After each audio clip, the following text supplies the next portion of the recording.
अस्सलाम वालेकुम दोस्तों। My mother always said democracy is best revenge.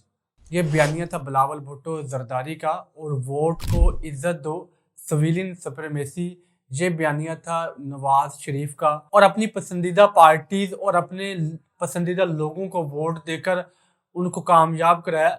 ये जो रिजल्ट सामने आए शाम को या कल तक जो आ रहे थे, जो अभी आ रहे हैं, बहुत ज़्यादा सरप्राइजिंग थे इदारों के लिए और पाकिस्तानियों के लिए, और ख़ास तौर पर वो लोग जो कि इक़्तिदार की तैयारी कर रहे थे उनके लिए। और तारीख में पहली बार 99 MNAs इलेक्शन जीतकर सबसे आगे हैं और दूसरे नंबर पर मौजूद है पाकिस्तान मुस्लिम लीग नवाज 72 नशिस्तों के साथ।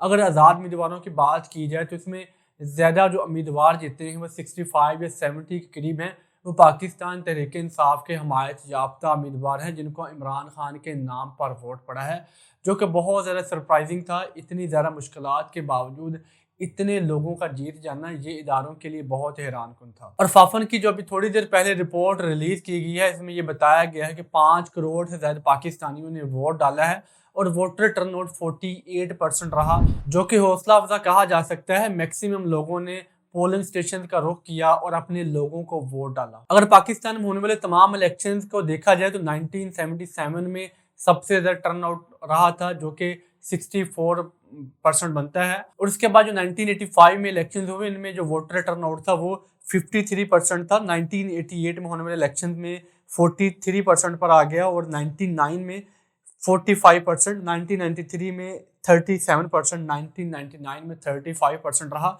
उसके बाद 2002 में होने वाले इलेक्शंस में जो वोटर टर्नआउट था वो 40% के करीब गया और 2008 में 44% रहा, 2013 में 55% और 2018 में 51% रहा।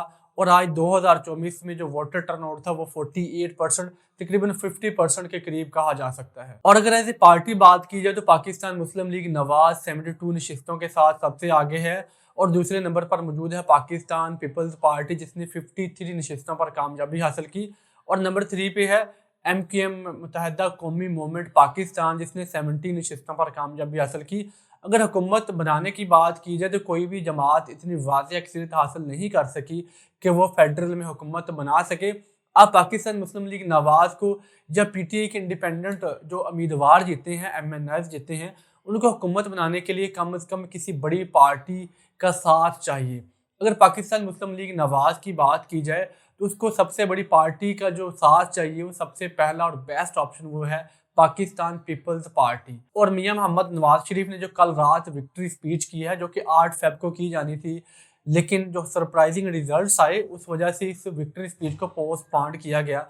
लेकिन कल होने वाली स्पीच में उन्होंने तमाम जमातों को मिलकर हुकूमत बनाने की ऑफर की और स्पेशली पाकिस्तान पीपल्स पार्टी से राब्ते भी किए। और रात आसिफ अली जरदारी और मियां मोहम्मद शहबाज शरीफ साहब और बिलावल भुट्टो जरदारी साहब की मुलाकात हुई और उसमें ये फैसला किया गया कि हुकूमत साजी के अमल के लिए राब्ते जारी रहेंगे। अगर ये बात की जाए तो 99% चांसेस यही हैं कि पाकिस्तान पीपल्स पार्टी और पाकिस्तान मुस्लिम लीग नवाज मिलकर फेडरल में हुकूमत बनाएंगे। और मियां साहब ने जो विक्ट्री स्पीच की, उन्होंने ये वाजे तौर पे कहा कि हम तमाम पॉलिटिकल पार्टीज के मैंडेट को तस्लीम करते हैं, इंडिपेंडेंट्स के मैंडेट को भी तस्लीम करते हैं और एक पॉजिटिव जेस्चर दिया। उनकी बॉडी लैंग्वेज में भी पॉजिटिविटी थी और ये कहा जा सकता है कि नवाज शरीफ में बहुत ज़्यादा चेंज आया है। उन्होंने ये कहा कि मुल्क को मसाइल से निकालने के लिए हम सबके साथ बैठने को तैयार हैं, लेकिन इसके बावजूद भी उन्होंने तहरीक इंसाफ का नाम नहीं लिया। अगर वो ये काम भी कर लेते तो मज़ीद उनके कद में इजाफा हो सकता है।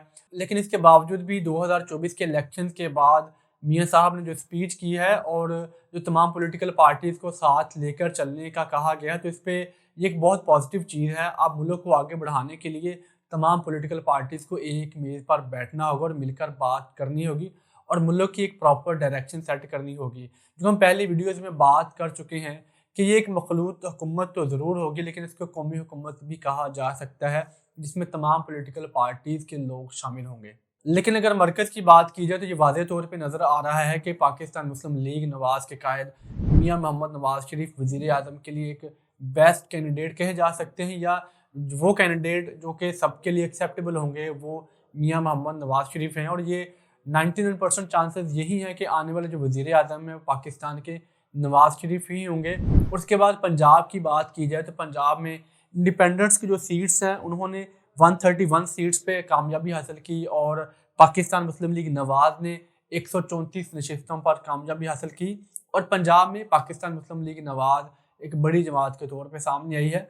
और यहाँ पे भी हुकूमत बनाने के लिए पाकिस्तान मुस्लिम लीग नवाज को इंडिपेंडेंस की ज़रूरत पड़ेगी। अगर पाकिस्तान पीपल्स पार्टी भी साथ मिलती है तो इसके बावजूद भी वो हुकूमत तो नहीं बना सकते, लेकिन एंड ऑफ द डे कहा जाए तो इंडिपेंडेंस की ज़रूरत ज़रूर पड़ेगी। और यहाँ पे भी ये चांसेस यही है कि हुकूमत साजी का जो अमल होगा वो इंडिपेंडेंस के साथ मिलकर किया जाएगा और जो वज़ीर आला के उम्मीदवार होंगे वो ऑब्वियसली पाकिस्तान मुस्लिम लीग नवाज से होंगे। और दूसरी तरफ सिंध की बात की जाए तो सिंध में वाज़े तौर पे पाकिस्तान पीपल्स पार्टी हुकूमत बनाने की पोजीशन में आ चुकी है। वहाँ से उनकी तकरीबन 83 जो कैंडिडेट्स हैं वो कामयाब हो चुके हैं और दूसरे नंबर पे मौजूद है मुत्तहदा कौमी मूवमेंट, जिसके 27 कैंडिडेट्स मेंबर सूबाई असम्बली बन चुके हैं और 14 इंडिपेंडेंट्स भी सिंध से जीत चुके हैं। तो ये वाज़े तौर पे ये कहा जा सकता है कि सिंध में पाकिस्तान पीपल्स पार्टी हुकूमत बनाएगी। और केपी की बात की जाए तो केपीके में इंडिपेंडेंट्स ने एक बहुत तारीखी तौर पे कामयाबी हासिल की और सबसे ज़्यादा 86 जो सीट्स हैं वहाँ से वो जीते हैं और उसमें उनके साथ कोई भी ऐसी जमात नहीं है जो कि उनके करीब करीब हो। JUI फे की तकरीबन 8 से 10 नशिस्तें अभी तक सामने आ रही हैं। सो वहाँ पे ये कहा जाए तो इंडिपेंडेंट्स ही हुकूमत बनाएंगे जो कि वाज़े तौर पे पाकिस्तान तहरीक इंसाफ के हमायत याफ्ता कैंडिडेट्स हैं। और ये कहा जा सकता है कि KPK में पाकिस्तान तहरीक इंसाफ हुकूमत बनाने की पोजीशन में आ चुकी है। बलूचिस्तान की बात की जाए तो वहाँ से पाकिस्तान मुस्लिम लीग नवाज के 11 कैंडिडेट्स जीते हैं, पाकिस्तान पीपल्स पार्टी के 9 हैं और JUI फे के 7 कैंडिडेट्स वहाँ से इलेक्शन जीत चुके हैं। और ये तकरीबन 30-35 नशिस्तों का फैसला सामने आ चुका है, जिसमें बलूचिस्तान की कुछ पार्टीज भी हैं जिन्होंने 1-1, 2-2 सीटें हासिल की हैं। सो ये वही एक्सपेक्टेशन के मुताबिक रिजल्ट्स आए जो कि पहले एक्सपेक्ट किए जा रहे थे। अगर कुल मिलाकर मरकज़ की बात की जाए तो मरकज़ में एक मखलूत या कौमी हुकूमत बनकर सामने आएगी।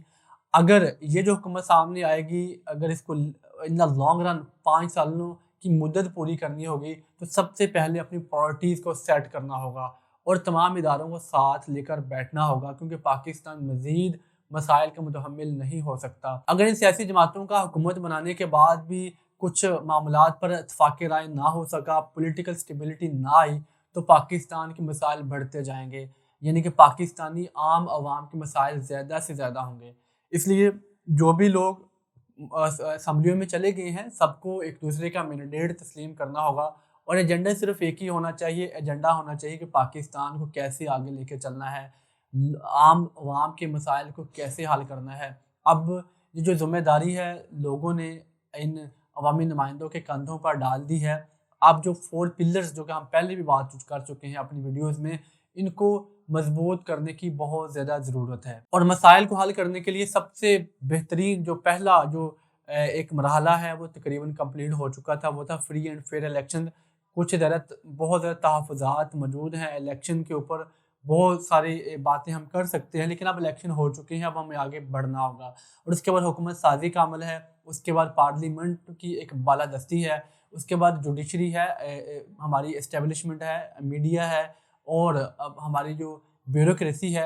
ये तमाम इदारों को अब मिलकर साथ चलना होगा और पाकिस्तानियों के लिए और पाकिस्तानी मैशत के लिए बेहतरीन इक़दामात करने होंगे कि यूनानिमसली पॉलिसी बनाकर आवाम की फलाह बहबूद के लिए काम करना होगा।